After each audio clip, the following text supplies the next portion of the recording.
Lieutenant Commander Tae-won leaned forward at his monitoring station, his four eyes blinking rapidly as an alert flashed across his display. Something had just appeared at the edge of the Orion sector, a restricted zone that marked the beginning of Imperial territory. He tapped the screen to enhance the readings, expecting to find a lost merchant vessel or perhaps a malfunctioning probe. What he saw instead made his breath catch in his throat. "Supervisor Kim-ho," he called, voice tight with tension. "I think you need to see this." The supervisor ambled over, clearly annoyed at the interruption. "What is it now, Tae-won? Another asteroid cluster triggering the sensors?" Wordlessly, Tae-won pointed at the display. The silhouette was unmistakable even to untrained eyes: the distinctive arrow-shaped hull, the twin propulsion arrays, the forward-mounted weapon systems that Imperial intelligence had documented during decades of cautious observation. "By the Emperor's crest," Kim-ho whispered. "That's a human battleship. Not just any battleship, sir. Based on the profile and energy signature, it's the HSS Retribution." The name hung in the air between them. Every officer in the Imperial fleet knew of the Retribution, humanity's most advanced warship, commissioned just 3 years ago. It was a vessel that had never been deployed outside human territory, its capabilities the subject of much speculation and worry among Imperial military circles. "Run a full diagnostic on the sensor array," Kim-ho ordered. "This has to be an error." Tae-won's fingers flew across the console. "Diagnostic complete. All systems functioning normally. The readings are accurate." Kim-ho stared at the screen, his upper eyes narrowing while his lower set remained fixed on the data stream. "It's just sitting there. No evasive maneuvers, no attempt to hide its presence." "Power readings are minimal," Tae-won confirmed. "It's running on standard propulsion, weapons systems inactive. They're making no effort to conceal themselves. Or they want us to think they aren't." Kim-ho straightened up. "Alert Imperial Command. Priority code Violet. I want battle groups diverted here immediately." As Tae-won transmitted the alert, activity on the monitoring station exploded. Officers who had been casually attending to routine scans suddenly became frantic with purpose. The air filled with the sound of hurried footsteps and terse commands. Within an hour, confirmation came back: 3 battle groups were being redirected to their sector. It was an overwhelming response to a single vessel, but nobody questioned the decision. The sun cycle completed and shifted to night phase on the station, but few officers left their posts. Tae-won remained hunched over his console, watching as the human ship maintained its slow, deliberate course deeper into Imperial space. It responded to none of their hails. It made no aggressive moves. It simply continued forward, as if the massive Imperial border meant nothing. "Why just one ship?" Tae-won asked no one in particular. If the humans wanted war, they would send more than a single vessel, no matter how advanced. Kim-ho had been asking himself the same question. Perhaps they don't want war. Perhaps they want us to know they could start one if they chose to. By morning cycle, news arrived that sent a chill through the monitoring station. The Emperor himself had been awakened in the middle of the night to be briefed on the situation. For a single intruding vessel to warrant such attention spoke volumes about how seriously Imperial Command was taking this breach. "I've served for 20 cycles," an older officer named Park said quietly to Tae-won as they watched the continuing feed from the border sensors. "I've never seen this level of response for anything less than a full-scale invasion." Tae-won nodded. "What do you think they want?" Park's face darkened. "Nothing good. The humans were supposed to stay in their corner of the galaxy. That was the agreement. For centuries they've played by our rules because they had no choice. We outnumbered them 1,000 to 1. And now they've sent their best ship straight into our territory without bothering to hide or explain. That's not the action of a species that feels outnumbered anymore." As the human vessel continued its unhurried journey into the heart of Imperial space, Tae-won couldn't shake the feeling that everything was about to change. One ship, just one, had prompted the mobilization of thousands of Imperial vessels. Not because of what it had done, but because of what its presence implied. The humans weren't afraid anymore. And that terrified the Empire. Grand Admiral Deho adjusted his ornate collar before entering the Imperial Council chamber. The summons had come with unusual urgency, pulling him from an inspection of the new fleet yards in the Rigel system. Now, standing before the assembled council members and the Emperor himself, he fought to maintain his composure. "Explain the situation again, Admiral," the Emperor said. His voice was calm, but his 6 fingers tapped rhythmically against the arm of his throne, a sign of agitation that everyone recognized. Deho cleared his throat. "The human vessel entered our space 30 hours ago. It maintains a steady course toward the Centauri Nexus. It has ignored all communication attempts. And you have positioned 3 battle groups to intercept this single ship?" The Emperor leaned forward slightly. "Yes, Your Eminence. The vessel is the HSS Retribution. Our intelligence suggests it represents the pinnacle of human military technology." Minister Sunmi, head of Imperial Intelligence, spoke up. "Even so, Admiral. It's just one ship against thousands of ours. Your response seems excessive." The chamber fell silent. Deho felt the weight of every gaze upon him. "With respect, Minister," he said carefully, "there are aspects of this incursion that concern me greatly. The humans have never violated our territory before, not in 300 years of the treaty. They know the consequences would be severe." "Perhaps they've grown foolish," suggested one of the older counselors. "No," Deho shook his head. "The humans are many things, but foolish is not one of them. They're deliberate. Calculating." The Emperor's tapping stopped. "What are you not telling us, Admiral?" Deho glanced at Minister Sunmi, who gave a barely perceptible nod. "Your Eminence, over the past 5 years, we've detected anomalies in human technological development. Their progress in quantum physics and spatial manipulation has accelerated at a rate that defies explanation." "Defies explanation," the Emperor repeated. "Clarify." "Our scientists believe they may have achieved breakthroughs that our own researchers consider theoretical at best, impossible at worst." The chamber erupted in murmurs. The Empire had always maintained technological superiority over the humans. It was a fundamental assumption upon which their strategic planning was based. "What of the Proxima incident?" a voice called out. Minister Sunmi shot a sharp glance toward the speaker, but it was too late. The question had been asked. The Emperor's eyes narrowed. "What incident?" Deho exchanged a look with Sunmi before answering. 3 cycles ago, we sent a small scout fleet to observe activity at the human colony in the Proxima system. The fleet disappeared. All 17 vessels. We found no debris, no emergency beacons, nothing. "And you didn't think this worth bringing to my attention?" The Emperor's voice had grown dangerously soft. "We had no proof of human involvement," Sunmi interjected quickly. "It could have been a natural phenomenon, a spatial distortion or the humans have weapons we don't understand," the Emperor finished for her. "And now one of their battleships sits in our territory."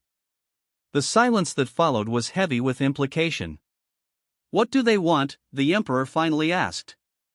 Deho shook his head. "They've sent no demands, no messages of any kind. The vessel simply continues toward the Centauri Nexus." "The Nexus," repeated an elderly counselor. "The crossroads of 7 major trade routes. If they wanted to disrupt our economy, then they would have attacked already," Deho countered. "No, this is something else. I believe they're sending a message." "By doing nothing?" another counselor asked incredulously. "By showing they can enter our space at will. By demonstrating that our borders mean nothing to them." The Emperor stood suddenly, causing the council members to rise hurriedly to their feet. "I want hourly reports on the human vessel's movements," he commanded. "Double the intercepting forces. And prepare my personal communication array." If the humans wished to send a message, perhaps it's time I responded personally. As the council dispersed, Minister Sunmi caught up with Deho in the corridor. "You didn't mention the energy readings," she said quietly. Deho's face darkened. "No. The council is frightened enough. Those readings suggest technologies far beyond what we believe the humans capable of. If they've mastered quantum field manipulation, then this single ship could potentially threaten an entire sector, Deho finished. I know. They walked in silence for a moment before Sunmi spoke again. Do you think they're preparing for war? Deho stared out a viewport at the glittering capital world below. No. If the humans wanted war, we would already be fighting it. This is about changing the rules. For 3 centuries, we've treated them as inferiors, contained them through force and intimidation. And now they're telling us that arrangement is over. One ship, Minister. They sent one ship to make us mobilize thousands. He turned to face her. They're not starting a war. They're demonstrating that they no longer fear one. Commander Jisoo sat in the captain's chair on the bridge of the HSS Retribution, her posture perfect despite 6 days of tension. On the main viewscreen, she watched as another group of Imperial warships joined the growing fleet surrounding her vessel.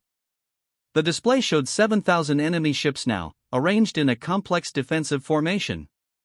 They've added another dreadnought class to the perimeter, reported Lieutenant Donghyun from the tactical station. That makes 15 dreadnoughts total.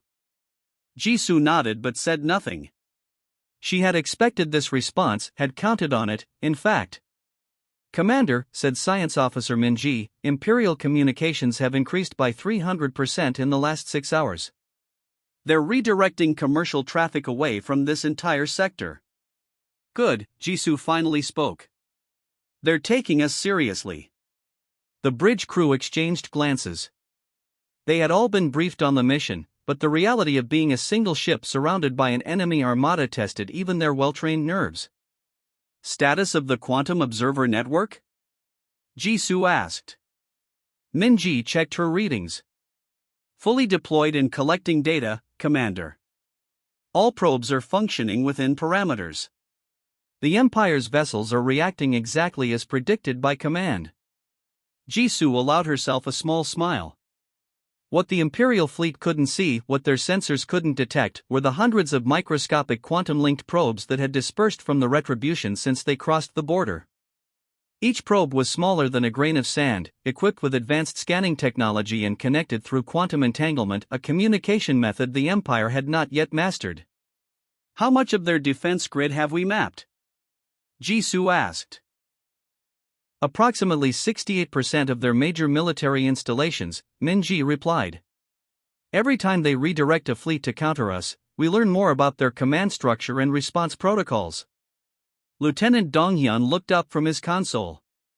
Commander, the Imperial flagship is hailing us again. This is the 47th attempt. Continue to ignore them, Jisoo ordered. Let them wonder. Junho, the ship's navigation officer, turned in his chair. Commander, I know this was the plan, but 7,000 ships? Isn't that excessive even for them? Jisoo considered the question. Not excessive, Lieutenant. Revealing. Their response tells us exactly how they view us, as a threat so significant that one ship warrants an entire armada. And that's good for us, asked a young ensign. It's perfect, Jisoo replied. For centuries, the Empire has dismissed humanity as a minor species confined to a handful of systems. They've treated us as inferiors, forced us to accept unfavorable treaties. Now they reveal their true feelings, they fear us. On the tactical display, the Imperial ships continued their careful maneuvers, maintaining a perfect containment formation around the Retribution. None approached too closely. None fired warning shots. They simply watched, waited, and called for reinforcements. Incoming transmission, announced Communications Officer Taemin suddenly. This one's different, direct channel, highest encryption. It appears to be from the Imperial Palace itself. The bridge fell silent. The Emperor? Jisoo asked, raising an eyebrow. The signature matches Imperial sovereign protocols, Taemin confirmed. Jisoo straightened in her chair. This was unexpected, and Emperor had never directly communicated with a human vessel before. Such an action would imply equality, something the Empire had always been careful to avoid. Log the transmission but do not respond, she ordered after a moment's thought.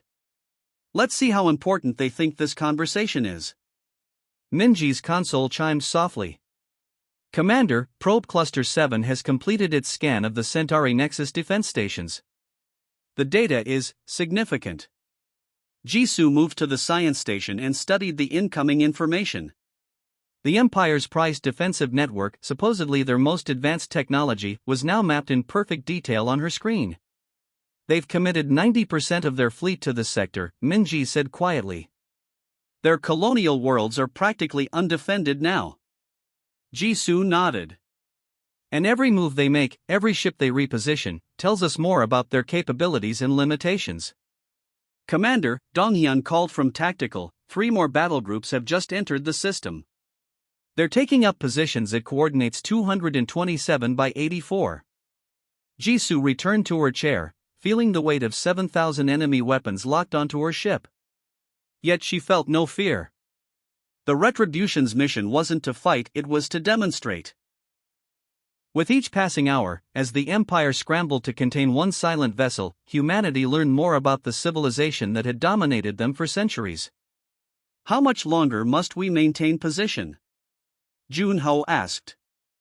Until they understand, Jisoo replied. Or until they make a mistake. And if they attack? Jisoo's expression remained calm. Then they'll learn what one human ship can really do. The Emperor stood at the massive observation window of his private chamber in the Imperial Palace.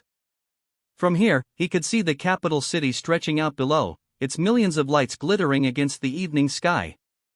But his attention was fixed on a holographic display showing a single red, the human ship, surrounded by thousands of blue markers representing his fleet. One ship, he muttered. One ship has caused all this. Behind him, Grand Scientist Hanbin cleared his throat nervously. He had requested this private audience after receiving disturbing data from across Imperial space. Your Eminence, I bring information that cannot wait for the council meeting. The Emperor turned. Speak. Hanbin activated his datapad, projecting a complex series of readings into the air between them. These are energy signatures from the human vessel. Our scientists have been analyzing them for days.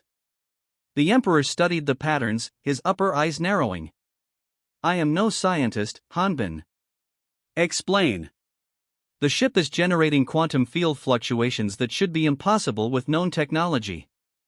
It's as if they've found a way to manipulate the fundamental structure of space itself. To what end?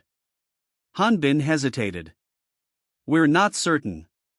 But there's more. He switched the display to a star map of Imperial territory.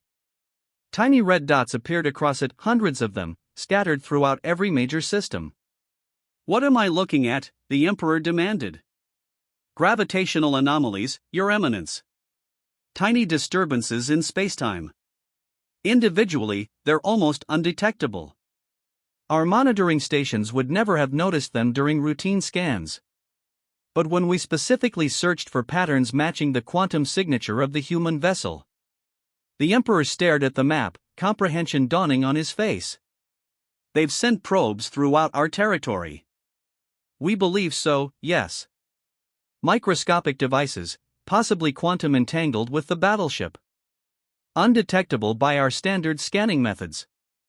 The Emperor's face darkened. While we focus all attention on their ship, these things spy on our worlds? It's worse than that, Hanbin said quietly. The pattern of these anomalies suggests they're focusing on military installations, defense grids, command centers. They're mapping our entire defense network. The Emperor turned back to the window, his reflection grim in the glass. How? Our technology should be superior to theirs in every way. That assumption appears to be incorrect, Your Eminence. Based on these readings, human understanding of quantum physics has progressed far beyond our own. The silence that followed was heavy. For generations, the Empire had maintained its dominance through technological superiority. The humans had been contained in their small cluster of systems because they posed no real threat. Or so everyone believed. Grand Admiral Deho is requesting permission to disable or destroy the vessel, Hanbin said after a moment. And if we do? What happens to these probes? We don't know. But the fact that they appear linked to the battleship through quantum entanglement suggests something our physicists have theorized but never achieved: instant communication across any distance. The Emperor's eyes widened slightly. That would change everything. Our communications network relies on jump points for faster-than-light transmissions. If the humans have achieved direct quantum communication, then distance means nothing to them, Hanbin finished. And borders are merely symbolic. The Emperor was silent for a long moment. What do you believe they want, Hanbin? Not just the data, why show themselves at all? Why not simply send these probes undetected? Hanbin had been considering this question since the anomalies were discovered. I believe they're demonstrating capability, Your Eminence. They want us to know they can reach us. That they understand things we don't. A threat? A message. One ship entered our territory not as an act of aggression, but as a demonstration of what they'd become. Hanbin paused. Your Eminence, there's another possibility we must consider. Which is? What if this isn't their only ship with these capabilities? What if they have a fleet of vessels that can appear anywhere, communicate instantaneously across the galaxy, and perhaps even manipulate space in ways we don't understand? The Emperor returned to the holographic display, studying the single red dot that had caused such chaos in his realm. You're suggesting these humans, barely worth our attention for centuries, may now possess technology that makes them our equals? Or more? The evidence suggests they've achieved breakthroughs in areas where our own scientists have reached dead ends, Hanbin admitted. We've always assumed our path of technological development was the only viable one. Perhaps the humans found another way. A notification chimed softly. The Emperor checked it and frowned. The human vessel has finally responded to our hails. They're requesting direct communication. With whom? Hanbin asked. With me, the Emperor replied. They wish to speak only with the Emperor himself. That's unprecedented. No minor species has ever. Perhaps, the Emperor interrupted, they are no longer a minor species. He stared at the map showing the hundreds of quantum anomalies spread throughout his territory. One ship had entered Imperial space, and somehow it had brought thousands of invisible eyes with it. Prepare my communication chamber, he ordered. It seems I must speak with these humans after all. The neutral meeting space chosen for the historic encounter was an ancient space station orbiting a lifeless moon. Built centuries ago as a trading post, it had long been abandoned when trade routes shifted elsewhere. Now it served a new purpose, the first direct negotiation between the Emperor of the 12,000 worlds and a representative of humanity. Commander Jisoo stepped from her shuttle into the station's main hall. She wore a simple dark uniform with just one small insignia marking her rank. No weapons, no bodyguards, just as agreed. The message was clear: she came in peace, but also without fear. The Emperor arrived moments later, accompanied by only his most trusted advisor, Minister Sangmin. By Imperial protocol, this was unheard of. The Emperor never met foreign representatives with fewer than 20 guards. But these were unusual circumstances. Commander Jisoo of the Human Alliance, the Emperor said, his four eyes studying her intently. Your vessel has caused quite a disturbance in my realm. Jisoo bowed slightly, a sign of respect, but not submission.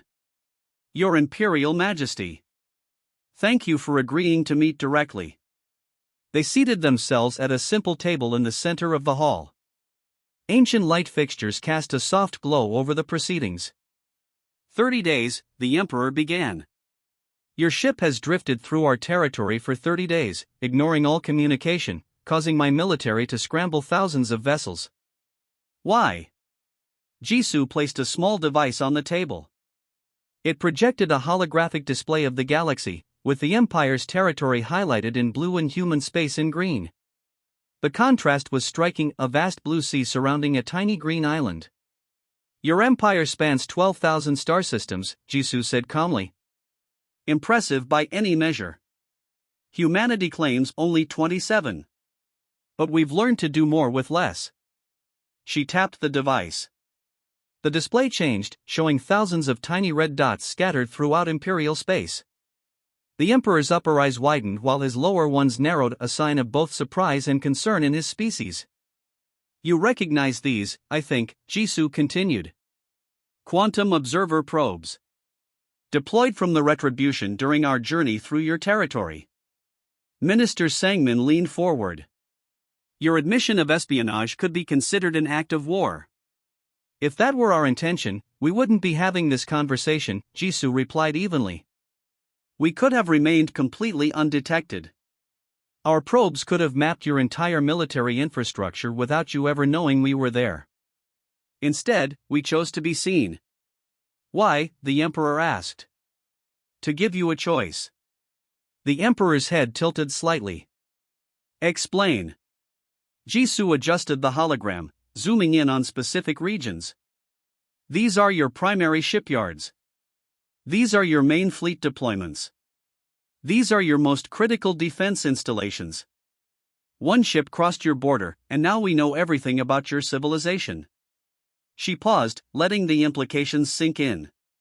"The treaties signed 300 years ago were based on certain assumptions. That humans would remain confined to our small territory, that your technological superiority would forever keep us in check. Those assumptions are no longer valid." "So this is a threat," Sangmin said coldly. "No. It's an invitation." Jisoo looked directly at the Emperor. "We propose new terms: mutual recognition, technological exchange, and open borders. The Empire stops its expansion toward Earth, and we share our quantum technologies." The Emperor was silent for a long moment. "And if we refuse?" Jisoo didn't answer directly. Instead, she tapped her device again. The hologram showed the HSS Retribution, then zoomed out to reveal hundreds of identical ships in human space. "You risked much coming here alone," the Emperor finally said. Jisoo smiled slightly. "Who said I came alone?" The Emperor studied her, then looked back at the hologram. "Your quantum technology. It allows instantaneous communication across any distance?" "Yes. And more." "Show me." Jisoo touched a small communicator on her wrist. Instantly, a cup on the table in front of the Emperor moved 3 inches to the left, without being touched. "Quantum field manipulation," she explained. "The ability to affect physical matter through entangled particles. We've barely scratched the surface of what's possible." The Emperor exchanged a glance with Sangmin. "My scientists believe such technology is theoretical at best. 5 years ago, so did ours." Jisoo leaned forward. "Imagine what we could achieve together instead of in competition. Your empire has resources we lack. We have insights your scientists haven't discovered. And if we consider your ship's incursion an act of war instead?" Sangmin asked. "Then you would be fighting an enemy that can appear anywhere in your territory without warning, communicate instantly across any distance, and potentially manipulate matter itself." Jisoo's voice remained calm. "Or we can be the strongest allies you've ever had." The negotiations lasted 3 days. When they concluded, the HSS Retribution departed Imperial space as quietly as it had arrived. The Empire announced a new era of cooperation with humanity, described officially as an evolution of the existing treaty. Imperial citizens were told it was a diplomatic triumph resulting from the Emperor's wise leadership and humanity's recognition of Imperial cultural superiority. But the Imperial Council knew the truth: a single human warship had forever changed the balance of power in the galaxy. Not with weapons or violence, but by demonstrating that humanity's understanding of the universe had evolved beyond their own. As Jisoo's shuttle returned to the Retribution, she looked out at the Imperial escort vessels flanking her ship, once a threatening presence, now an honor guard. "Set course for Earth," she ordered when she reached the bridge. "The Emperor has much to learn about partnership between equals."